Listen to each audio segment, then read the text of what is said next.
Hello dear students, welcome back. So in last class we studied about the concept of liberty, its meaning and its nature. So in this session or in this class we will study the kinds of liberty. So, the concept of liberty is not static but dynamic as it has undergone many changes over the years. Okay, so naturally, there are different varieties of liberty or kinds of liberty. So ಈ ಒಂದು concept of liberty ಏನಿದೆಯೋ ಅದು ಸ್ಥಿರವಾದುದಲ್ಲ, ಅದು ಪರಿವರ್ತನಾಶೀಲ ಗುಣ ಹೊಂದಿದೆ. ಅಂದರೆ it has undergone many changes over the years. Naturally there are different varieties. ಅಂದರೆ ಹೀಗೆ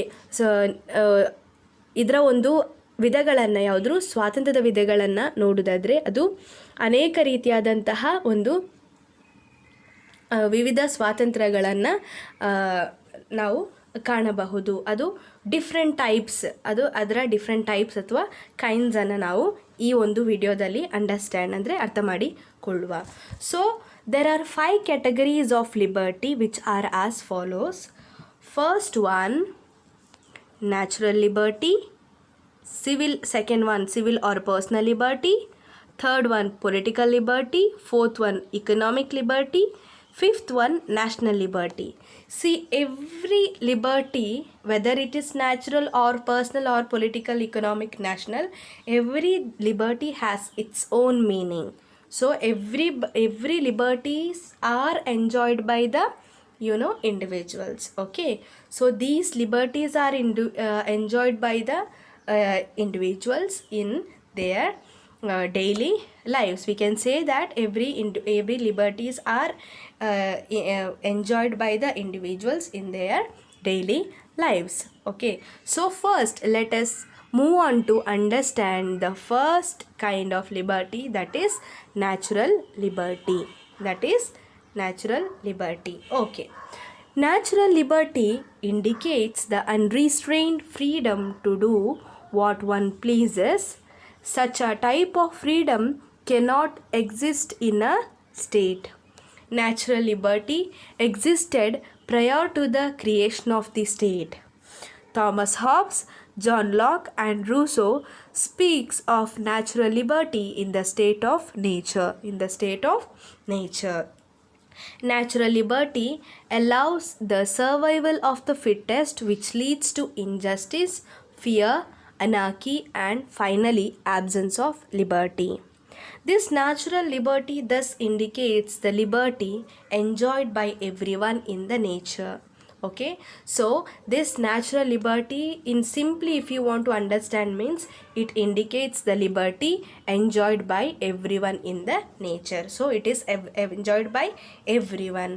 It is also refers to the fact that man is by nature free. That means every man is or individual is free by nature. It is intimately connected to natural law. See here, man is free by nature, but when he exists in society, he has to be followed. He has to follow the rules and regulations or laws which is given by the state. Okay, so ಈ natural liberty ಎನ್ನುವಂಥದ್ದು, ಈ ನೈಸರ್ಗಿಕ ಸ್ವಾತಂತ್ರ್ಯ ಎನ್ನುವಂಥದ್ದು ಒಬ್ಬ ವ್ಯಕ್ತಿ ತನಗೆ ಮನಬಂದಂತೆ ವರ್ತಿಸಲು ಇರುವ ಅನಿರ್ಬಂಧಿತ ಸ್ವಾತಂತ್ರ್ಯ, ಅನ್ರಿಸ್ಟ್ರೈನ್ಡ್ ಫ್ರೀಡಮ್. ಅಂತಹ ಸ್ವಾತಂತ್ರ್ಯವು ಯಾವುದೇ ಬಗೆಯ ರಾಜ್ಯದಲ್ಲಿ ಇರಲು ಸಾಧ್ಯವಿಲ್ಲ. ಇದು ಯಾವಾಗಿತ್ತಂದರೆ, ಇಂತಹ ಬಗೆಯ ಸ್ವಾತಂತ್ರ್ಯ ಯಾವಾಗಿತ್ತಂದರೆ ರಾಜ್ಯ ಅಸ್ತಿತ್ವಕ್ಕೆ ಬರುವ ಪೂರ್ವದಲ್ಲಿ ಇಂತಹ ಸ್ವಾತಂತ್ರ್ಯ ಸಮಾಜದಲ್ಲಿ ನೆಲೆಸಿತ್ತು. ರಾಜ್ಯಕ್ಕೆ ಅಸ್ತಿತ್ವಕ್ಕೆ ಬಂದ ನಂತರ ಏನಾಯಿತಂದರೆ, ಪ್ರತಿಯೊಬ್ಬ ಮನುಷ್ಯನಿಗೂ ಅವನ ಸ್ವಾತಂತ್ರ್ಯದ ಜೊತೆಗೆ ರಾಜ್ಯ ಕೆಲವೊಂದು ನೀತಿ ನಿಯಮಗಳನ್ನು ತಂದಿತ್ತು. ಅದು ಕಾನೂನಿನ ಮುಖಾಂತರ ನೀತಿ ನಿಯಮಗಳನ್ನು ತರ್ತದೆ. ಈ ನೀತಿ ನಿಯಮಗಳ ಜಾರಿ ಬಂದ ನಂತರ ಈ ವ್ಯಕ್ತಿ ಏನಿದ್ದಾನೋ ಅವನ ಸ್ವಾತಂತ್ರ್ಯವನ್ನು ಅದರ ಚೌಕಟ್ಟಿನಲ್ಲಿ, ಆ ನೀತಿ ನಿಯಮಗಳ ಚೌಕಟ್ಟಿನಲ್ಲೇ ಅನುಭವಿಸುವಂತಹ ಅವಕಾಶವನ್ನು ನೀಡಲಾಯಿತು. ಆದರೆ ಇದರ ಮುಂಚೆ ರಾಜ್ಯ ಪೂರ್ವದಲ್ಲಿ ಏನಿತ್ತಂದರೆ ಆ ಸಮಾಜದಲ್ಲಿ ನಾವು ಈ ಥರ ನೈಸರ್ಗಿಕ ಸ್ವಾತಂತ್ರ್ಯವನ್ನು ನೋಡ್ಬೋದು. ಅಂದರೆ ಅಲ್ಲಿ ವ್ಯಕ್ತಿ ತನಗೆ ಮನಬಂದಂತೆ ವರ್ತಿಸುವಂತಹ ಅನಿರ್ಬಂಧಿತ ಸ್ವಾತಂತ್ರ್ಯಕ್ಕೆ ಅವಕಾಶವನ್ನು ನೀಡಲಾಗಿತ್ತು. ಇನ್ನು ಸಾಮಾಜಿಕ ಒಡಂಬಡಿಕಾ ಸಿದ್ಧಾಂತಗಾರರು, ಈ ಫೇಮಸ್ ನೀವು ಪೊಲಿಟಿಕಲ್ ಥಿಂಕರ್ಸನ್ನು ನೋಡಬಹುದು. ಇಲ್ಲಿ ನಾನು ಮೆನ್ಷನ್ ಮಾಡಿದ್ದೇನೆ. For example Thomas Hobbes, John Locke ಇವರನ್ನು ಸಾಮಾಜಿಕ ಸಿದ್ಧಾಂತದ ಒಡಂಬಡಿಕೆಗಾರರೆಂದು ಕರೆಯುತ್ತಾರೆ. ಸಾಮಾಜಿಕ ಒಡಂಬಡಿಕಾ ಸಿದ್ಧಾಂತಗಾರರು ಯಾರು? ಥಾಮಸ್ ಹಾಬ್ಸ್, ಜಾನ್ ಲಾಕ್ ಮತ್ತು ರೂಸೋರವರು. ಇವರ ಸಿದ್ಧಾಂತದಲ್ಲಿ, ಸಾಮಾಜಿಕ ಒಡಂಬಡಿಕಾ ಸಿದ್ಧಾಂತದಲ್ಲಿ ಈ ಒಂದು ನೈಸರ್ಗಿಕ ವ್ಯವಸ್ಥೆಯ ಅಂದರೆ ನೈಸರ್ಗಿಕ ವ್ಯವಸ್ಥೆಯಲ್ಲಿ ನೈಸರ್ಗಿಕ ಸ್ವಾತಂತ್ರ್ಯವಿತ್ತೆಂದು ಅಭಿಪ್ರಾಯಪಟ್ಟಿದ್ದಾರೆ. ಈ ಮೂವರ ಬಗ್ಗೆ, ಈ ಮೂರು ಪೊಲಿಟಿಕಲ್ ಥಿಂಕರ್ಸ್ಗಳ ಬಗ್ಗೆ you will study in the coming semesters. Okay, so they are very famous for their written book is called Social Contract. So in that they have written about a state of nature. In that they have mentioned like what is mean by natural liberty and when it was enjoyed by the individual. For example,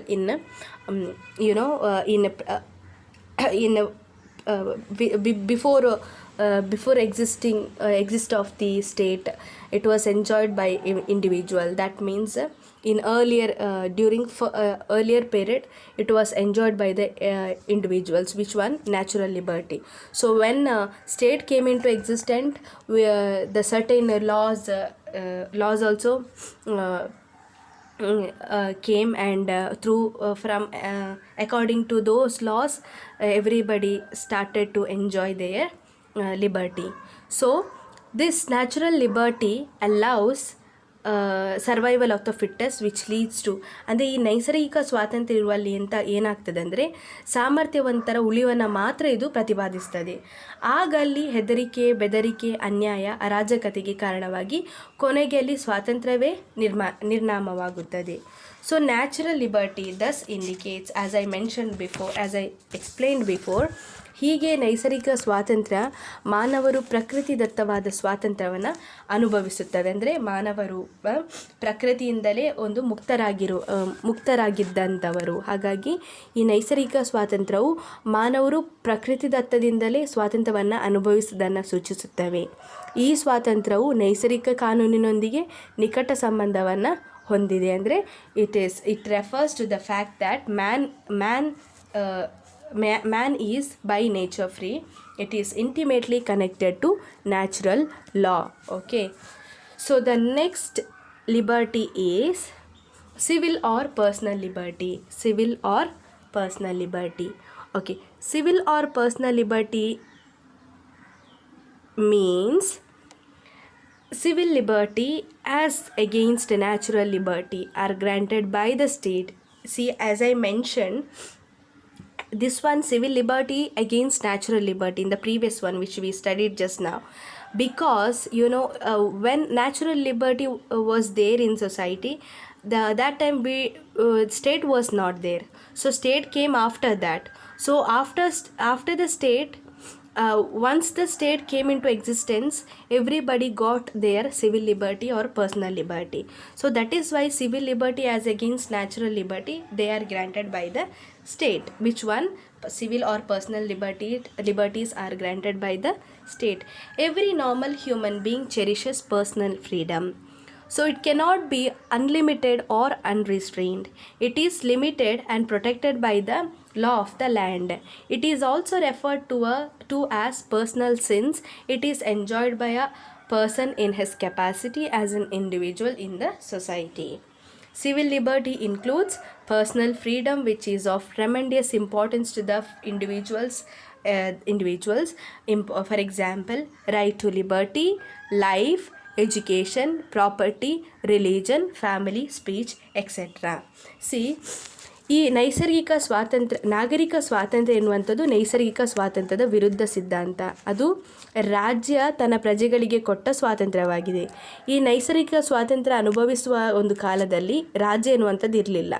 ರಾಜ್ಯ ಅಸ್ತಿತ್ವಕ್ಕೆ ಬಂದ ನಂತರ ಪ್ರತಿಯೊಬ್ಬರಿಗೂ ನಾಗರಿಕ ಸ್ವಾತಂತ್ರ್ಯ ಎನ್ನುವಂಥದ್ದನ್ನು ನೀಡಲಾಯಿತು. ಅದು ರಾಜ್ಯ ಜಾರಿಗೆ ತಂದ ಕಾನೂನಿನ ಚೌಕಟ್ಟಿನೊಳಗೆ. ಇದು ವ್ಯಕ್ತಿ ಸಮಾಜದಲ್ಲಿ ಅನುಭವಿಸುವ ಅಪರಿಮಿತ ಅಥವಾ ಅನಿರ್ಬಂಧಿತ ಸ್ವಾತಂತ್ರ್ಯವಲ್ಲ. ಯಾಕೆಂದರೆ because it has controls as well as it is also limited. ಈ ಸ್ವಾತಂತ್ರ್ಯ ಮಿತವಾಗಿದೆ ಆ್ಯಂಡ್ ಕಾನೂನಿನಿಂದ ರಕ್ಷಿಸಲಾಗಿದೆ. ಈ ಸ್ವಾತಂತ್ರ್ಯವನ್ನು ವ್ಯಕ್ತಿ ತನ್ನ ವೈಯಕ್ತಿಕ ಸಾಮರ್ಥ್ಯಕ್ಕನುಸಾರವಾಗಿ this kind of liberty is enjoyed by a person in his capacity as an individual in the society. That is why it is called as personal liberty. Okay, ಆದ್ದರಿಂದಾಗಿ ಇದು ವೈಯಕ್ತಿಕ ನೆಲೆಯಲ್ಲಿ ಅನುಭವಿಸಿದ್ರಿಂದ ಇದನ್ನು ವ್ಯಕ್ತಿ ಸ್ವಾತಂತ್ರ್ಯವೆಂತಲೂ ಕರೆಯುತ್ತಾರೆ. ನೆಕ್ಸ್ಟ್, ಸಿವಿಲ್ ಲಿಬರ್ಟಿ ಇನ್ಕ್ಲೂಡ್ಸ್ ಅಂದರೆ ಈ civil ನಾಗರಿಕ ಸ್ವಾತಂತ್ರ್ಯ ವ್ಯಕ್ತಿಗೆ ತನ್ನ ವ್ಯಕ್ತಿತ್ವ ವಿಕಾಸಪಡಿಸಲು ಅನೇಕ ರೀತಿಯಾದಂತಹ ವೈಯಕ್ತಿಕ ಸ್ವಾತಂತ್ರ್ಯವನ್ನು ನೀಡುವುದರೊಂದಿಗೆ ಅವರ ಜೀವನ ಕ್ರಮದ ಮೇಲೆ ಇದು ಗಾಢವಾದ ಪ್ರಭಾವ ಬೀರುವುದನ್ನು ನಾವು ಕಾಣುತ್ತೇವೆ. ಅದು ಯಾವುದರಲ್ಲಿ ಅಂದರೆ ಇದು ವ್ಯಕ್ತಿ ಜೀವಿಸುವ ಹಕ್ಕು, ಸ್ವಾತಂತ್ರ್ಯದ ಹಕ್ಕು, ಶಿಕ್ಷಣದ ಹಕ್ಕು, ಆಸ್ತಿಯ ಹಕ್ಕು, ಕೌಟುಂಬಿಕ ಹಕ್ಕು, ಧಾರ್ಮಿಕ ಹಕ್ಕು ಮತ್ತು ಅನೇಕ ಹಕ್ಕುಗಳನ್ನು ಯಾವುದು ಈ ನಾಗರಿಕ ಸ್ವಾತಂತ್ರ್ಯ ನೀಡಿವೆ. ಈ ನಾಗರಿಕ ಸ್ವಾತಂತ್ರ್ಯ ನೀಡಿರುವಂತಹ ಎಲ್ಲ ಹಕ್ಕುಗಳನ್ನು ಪ್ರತಿಯೊಬ್ಬ ನಾಗರಿಕನಿಗೂ ಅನುಭವಿಸುವ ಮತ್ತು ಅದರ ಪ್ರಕಾರ ತನ್ನ ಜೀವನವನ್ನು ನಡೆಸುವ ಒಂದು ಪೂರ್ಣ ಸ್ವಾತಂತ್ರ್ಯವನ್ನು ಈ ನೈಸರ್ಗಿಕ ಸ್ವಾತಂತ್ರ್ಯದ ಮೂಲಕ ಪ್ರತಿಯೊಬ್ಬ ಪ್ರಜೆ ಅಥವಾ ನಾಗರಿಕ ಹೊಂದಿದ್ದಾನೆ. And next liberty is third one, that is economic liberty. So this economic liberty is very important because any type of liberty has no meaning unless there is economic liberty. Economic liberty implies freedom from want, hunger and insecurity. So economic liberty implies that a person should have his basic necessities like food, clothing and shelter if he has to truly enjoy his civil or political liberty. ಅಂದರೆ ಆರ್ಥಿಕ ಸ್ವಾತಂತ್ರ್ಯ ಎನ್ನುವಂಥದ್ದು ಬಹಳ ಮುಖ್ಯವಾದಂಥದ್ದು. ಈ ಆರ್ಥಿಕ ಸ್ವಾತಂತ್ರ್ಯವಿಲ್ಲದಿದ್ದರೆ ಇನ್ನಿತರ ಸ್ವಾತಂತ್ರ್ಯಗಳು ಇದ್ದೂ ಸಹ ಪ್ರಯೋಜನ ಇಲ್ಲ ಅಥವಾ ಅದು ಅರ್ಥರಹಿತವಾಗುತ್ತವೆ. ಈ ಆರ್ಥಿಕ ಸ್ವಾತಂತ್ರ್ಯವೆಂದರೆ ಜೀವನಾವಶ್ಯಕ ವಸ್ತುಗಳ ಬಯಕೆ ಆಗಿರಬಹುದು, ಹಸಿವು ಮತ್ತು ಅಭದ್ರತೆಗಳಿಂದ ಮುಕ್ತವಾಗಿರುವುದು ಎಂದರ್ಥ. ಅಂದರೆ ಈ ಆರ್ಥಿಕ ಸ್ವಾತಂತ್ರ್ಯವೆಂದರೆ ಮಾನವನ ಮೂಲಭೂತ ಅವಶ್ಯಕತೆಗಳಾದ ಆಹಾರ, ಬಟ್ಟೆ, ಆಶ್ರಯ, ಶಿಕ್ಷಣ, ಆರೋಗ್ಯಗಳನ್ನು ಪಡೆಯುವಂತಾಗಿದೆ. ಇನ್ನು ಈ ಆರ್ಥಿಕ ಸ್ವಾತಂತ್ರ್ಯ ಎಲ್ಲಿ ಪ್ರಮುಖವಾದಂಥ ಸ್ಥಾನವನ್ನು ಗಳಿಸ್ಕೊಂಡಿದೆ ಅಂದರೆ democracy becomes more meaningful or effective if economic liberty is enjoyed by the majority of the people. Okay, majority of people ಅಂದರೆ this kind of democracy becomes more meaningful or effective if economic liberty is enjoyed by every individual or majority of people. ಈ ಪ್ರಜಾಪ್ರಭುತ್ವ ಎನ್ನುವಂಥದ್ದು ಅರ್ಥಪೂರ್ಣ ಮತ್ತು ಪರಿಣಾಮಕಾರಿಯಾಗಬೇಕಾದರೆ ಬಹುಸಂಖ್ಯಾತರು ಏನಿದ್ದರೋ ಈ ಆರ್ಥಿಕ ಸ್ವಾತಂತ್ರ್ಯವನ್ನು ಅನುಭವಿಸುವವರಾಗಿರಬೇಕು. ಅಲ್ಲಿ ಹಸಿವು, ಬಡತನ, ನಿರುದ್ಯೋಗ, ಆರ್ಥಿಕ ಅಭದ್ರತೆಯಿಂದ ಜನರು ನರಳುತ್ತಿದ್ದರೆ ರಾಜಕೀಯ ಹಕ್ಕುಗಳಿಗೆ ಯಾವ ಅರ್ಥವೂ ಇರುವುದಿಲ್ಲ. ಅಲ್ಲಿ some of the political right has no meaning to a person who is ಒಂದು ಈ ಇಕನಾಮಿಕ್ ಫ್ರೀಡಮ್ ಎನ್ನುವಂಥದ್ದು ವೆರಿ ಇಂಪಾರ್ಟೆಂಟ್. ನಿಮಗೆ ರಾಜಕೀಯ ಹಕ್ಕು ಇದ್ದು ಒಂದು ವೇಳೆ ನಿಮಗೆ ಈ ರೀತಿಯಾದಂತಹ ತೊಂದರೆ ಅಂದರೆ ಸಮಸ್ಯೆಗಳಲ್ಲಿ ಹಸಿವು ಆಗಿರಬಹುದು, ಬಡತನ, ನಿರುದ್ಯೋಗ, ಆರ್ಥಿಕ ಅಭದ್ರತೆ ಆ ರೀತಿಯಾದಂತಹ ಸಮಸ್ಯೆಗಳು ಇದ್ದಲ್ಲಿ ರಾಜಕೀಯ ಹಕ್ಕು ಇದ್ದು ಪ್ರಯೋಜನವಿಲ್ಲ. ಅಲ್ಲಿ ಪ್ರಮುಖವಾಗಿ ಬೇಕಾಗಿರೋದು ಯಾವುದು? ಆರ್ಥಿಕ ಸ್ವಾತಂತ್ರ್ಯ. ಹಾಗಾಗಿ ಆರ್ಥಿಕ ಸ್ವಾತಂತ್ರ್ಯ ಇದ್ದಾಗ ಏನಾಗುತ್ತೆ ಅಂದರೆ ಹಸಿವು, ಬಡತನ, ನಿರುದ್ಯೋಗ, ಆರ್ಥಿಕ ಭದ್ರತೆ ಇಂತಹ ಸಮಸ್ಯೆಗಳಿಗೆ ಯಾವುದಾದ್ರೂ ಒಂದು ರೀತಿಯಲ್ಲಿ ಸೊಲ್ಯೂಷನ್ ಸಿಗ್ತದೆ. ಅಲ್ಲಿ ಆಗ ಸೊಲ್ಯೂಷನ್ ಪ್ರಕಾರ ಎಲ್ಲರಿಗೂ ಸಹ ಎಲ್ಲ ಸಮಸ್ಯೆಗಳಿಂದ ಮುಕ್ತರಾಗಿ ಆರ್ಥಿಕ ಸ್ವಾತಂತ್ರ್ಯವನ್ನು ಅನುಭವಿಸಲಿಕ್ಕೆ ಸಂಪೂರ್ಣ ಅವಕಾಶ ಇರ್ತದೆ. ಆರ್ಥಿಕ ಅಭದ್ರತೆ ಇದ್ದಾಗ ಮಾತ್ರ ವ್ಯಕ್ತಿ ತನ್ನ ವ್ಯಕ್ತಿತ್ವದ ಸರ್ವತೋಮುಖ ಅಭಿವೃದ್ಧಿ ಸಾಧಿಸಬಲ್ಲ. ಓಕೆ, ಸೊ ಆರ್ಥಿಕ ಭದ್ರತೆ, ಎಲ್ಲಿ social security. If you have social security then everybody will if you have social security then not social security, if you have economic security then every individual it helps every individual in developing their personality. Okay, so the main some of the important economic rights are which is necessary to every individual or citizen. They are right to work, right to equal wages for equal work for both men and women, right to adequate rest and leisure, or right to social security measures for disabled, sick, old and unemployed and so on. That means ಉದ್ಯೋಗದ ಹಕ್ಕು. ಈ ಪ್ರಮುಖ ಹಕ್ಕುಗಳು ಯಾವುದೆಂದರೆ ಉದ್ಯೋಗದ ಹಕ್ಕು, 2 ಪುರುಷರಿಗೆ ಮತ್ತು ಮಹಿಳೆಯರಿಗೆ ಸಮಾನ ಕೆಲಸಕ್ಕೆ ಸಮಾನ ವೇತನ ಪಡೆಯುವ ಹಕ್ಕು, ಕನಿಷ್ಠ ವೇತನ ಪಡೆಯುವ ಹಕ್ಕು, ವಿಶ್ರಾಂತಿಯ ಹಕ್ಕು, ನಿರುದ್ಯೋಗ, ಅನಾರೋಗ್ಯ, ವೃದ್ಧಾಪ್ಯ, ಅಂಗವಿಕಲತೆ ಮುಂತಾದವುಗಳಿಂದ ರಕ್ಷಣೆ ಪಡೆಯುವ ಹಕ್ಕು ಇತ್ಯಾದಿಗಳು. ಸೊ ಇವೆಲ್ಲ ಹಕ್ಕುಗಳು ನಾವು ಆರ್ಥಿಕ ಸ್ವಾತಂತ್ರ್ಯದಲ್ಲಿ ಕಾಣುವಂಥದ್ದು. ಈ ಆರ್ಥಿಕ ಸ್ವಾತಂತ್ರ್ಯ ಇದ್ದಾಗ ಪ್ರತಿಯೊಬ್ಬ ಯಾರು ಪ್ರಜೆಗಳು ಅಥವಾ ನಾಗರಿಕ ಈ ಆರ್ಥಿಕ ಸ್ವಾತಂತ್ರ್ಯವನ್ನು ಅನುಭವಿಸಲು ಇದು ಎಡೆ ಮಾಡಿಕೊಡುತ್ತವೆ. Okay, so the next liberty is that is 4th one, political liberty. This is also very important so 4th one is political liberty. Yes, political liberty, which is also known as constitutional liberty, is the foundation of democracy. Any citizens who enjoys political liberty is capable of taking part in the political affairs of the state. So in democratic government, this political liberty is very important. Political freedom or political liberty, as I mentioned in democracy class, I have told you already, this political freedom is very important in democracy.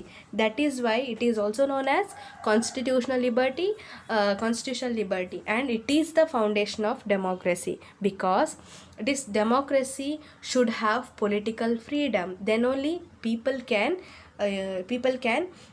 take part in state affairs or state affairs of the state.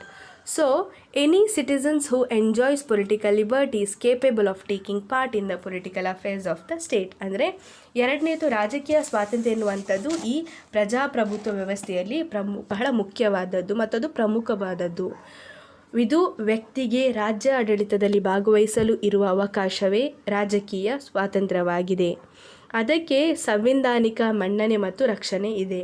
ಆದ್ದರಿಂದಲೇ ಇದನ್ನು ಸಂವಿಧಾನಿಕ ಸ್ವಾತಂತ್ರ್ಯವೆಂದು ಕರೆಯಲಾಗುತ್ತದೆ. ಇದು ಪ್ರಜಾಪ್ರಭುತ್ವದ ತಳಪಾಯವಾಗಿದ್ದು, ಯಾವ ಪ್ರಜೆ ರಾಜಕೀಯ ಸ್ವಾತಂತ್ರ್ಯವನ್ನು ಅನುಭವಿಸುತ್ತಾನೋ ಆತ ರಾಜ್ಯದ ವ್ಯವಹಾರದಲ್ಲಿ ಭಾಗವಹಿಸಬಲ್ಲ ಹಾಗೂ ಸರ್ಕಾರದ ಚಟುವಟಿಕೆಗಳಲ್ಲಿಯೂ ಸಹ ತೊಡಗಿಸಿಕೊಳ್ಳಬಲ್ಲ. ಹಾಗಾಗಿ ಇಂತಹ ಒಂದು ರಾಜಕೀಯ ಸ್ವಾತಂತ್ರ್ಯ ಈ ಪ್ರಜಾಪ್ರಭುತ್ವ ವ್ಯವಸ್ಥೆಯಲ್ಲಿ ಪ್ರತಿಯೊಬ್ಬ ಪ್ರಜೆಗೂ ಪ್ರಮುಖವಾಗಿ ಇರುವಂತಹದೊಂದು ಸ್ವಾತಂತ್ರ್ಯವಾಗಿದೆ. To make political liberty more effective, proper education is necessary. Okay, it says that if political liberty if you want to make political liberty more effective, then proper education is necessary. Freedom to form political parties and freedom of press increases its scope of enjoyment. Political liberty being the product of political rights include right to vote, right to contest elections, right to hold public office, or right to criticize government. So right to criticize government. So these kind of rights are exercised only by the citizens, not by the foreigners. Okay, ಈ ರಾಜಕೀಯ ಸ್ವಾತಂತ್ರ್ಯ ಅರ್ಥಪೂರ್ಣ ಅಥವಾ ಪರಿಣಾಮಕಾರಿಯಾಗಬೇಕಾದರೆ ಉತ್ತಮ ಶಿಕ್ಷಣದ ಅವಶ್ಯಕತೆ ಇದೆ. ರಾಜಕೀಯ ಪಕ್ಷಗಳ ರಾಜಕೀಯ ಪಕ್ಷಗಳ ಸಂಘಟನಾ ಸ್ವಾತಂತ್ರ್ಯ ಮತ್ತು ಪತ್ರಿಕಾ ಸ್ವಾತಂತ್ರ್ಯಗಳು ರಾಜಕೀಯ ಸ್ವಾತಂತ್ರ್ಯದ ವೈಶಾಲ್ಯವನ್ನು ಹೆಚ್ಚಿಸುತ್ತವೆ. ಇನ್ನು ಈ ರಾಜಕೀಯ ಸ್ವಾತಂತ್ರ್ಯ ಇರುವಂಥದ್ದು ಪ್ರಜೆಗಳಿಗೆ ರಾಜಕೀಯ ಹಕ್ಕುಗಳ ಕೊಡುಗೆಯಿಂದಾಗಿ. For example, you have many political rights here. As I mention here, right to vote ಮತದಾನದ ಹಕ್ಕು, ರೈಟ್ ಟು ಕಂಟೆಸ್ಟ್ ಎಲೆಕ್ಷನ್ ಚುನಾವಣೆಯಲ್ಲಿ ಸ್ಪರ್ಧಿಸುವ ಹಕ್ಕು, right to criticise the government ಸರ್ಕಾರವನ್ನು ಟೀಕಿಸುವ ಹಕ್ಕು ಮತ್ತು ರಾಜಕೀಯ ಅಭಿಪ್ರಾಯ ವ್ಯಕ್ತಪಡಿಸುವ ಹಕ್ಕು. The next one, right to hold public office ಅಂದರೆ ಸಾರ್ವಜನಿಕ ಹುದ್ದೆಯನ್ನು ಹೊಂದುವ ಹಕ್ಕು. ಎಲ್ಲ ಹಕ್ಕುಗಳು ಯಾರಿಂದ? ನಾಗರಿಕರಿಂದ, ಅಂದರೆ ರಾಜ್ಯದ ನಾಗರಿಕರಿಂದ ಎಲ್ಲ ಹಕ್ಕುಗಳು ಅನುಭವಿಸಲು ಅವಕಾಶವನ್ನು ನೀಡಲಾಗಿದೆ. ವಿದೇಶಿಯರಿಗೆ ಈ ಅವಕಾಶವನ್ನು ನೀಡಲಾಗಿಲ್ಲ. Okay, so the next last kind is which one?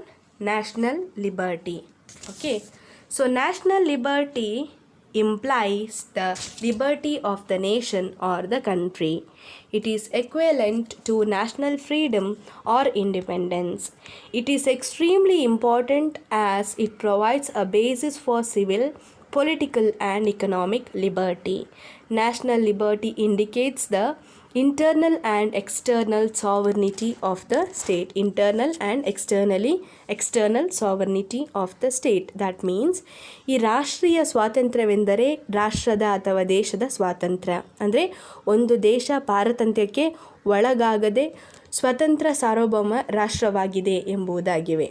ವ್ಯಕ್ತಿಗೆ ಸ್ವಾತಂತ್ರ್ಯವಿರುವಂತೆ ಎಲ್ಲ ರಾಷ್ಟ್ರಕ್ಕೂ ಸಹ ಸ್ವಾತಂತ್ರ್ಯ ಬಹಳ ಅಗತ್ಯವಾಗಿವೆ. ಈ ರಾಷ್ಟ್ರೀಯ ಸ್ವಾತಂತ್ರ್ಯವು ನಾಗರಿಕ, ರಾಜಕೀಯ, ಆರ್ಥಿಕ ಸ್ವಾತಂತ್ರ್ಯದ ಮತ್ತು ಬಾಹ್ಯ ಪರಮಾಧಿಕಾರವನ್ನು ಸಹ ಸೂಚಿಸುತ್ತದೆ. Okay, every free nation enjoys this freedom to determine its own political destiny both internally and externally. Without this liberty progress is not possible. So national liberty has to be ensured first in order to realize the political, civil and economic liberties.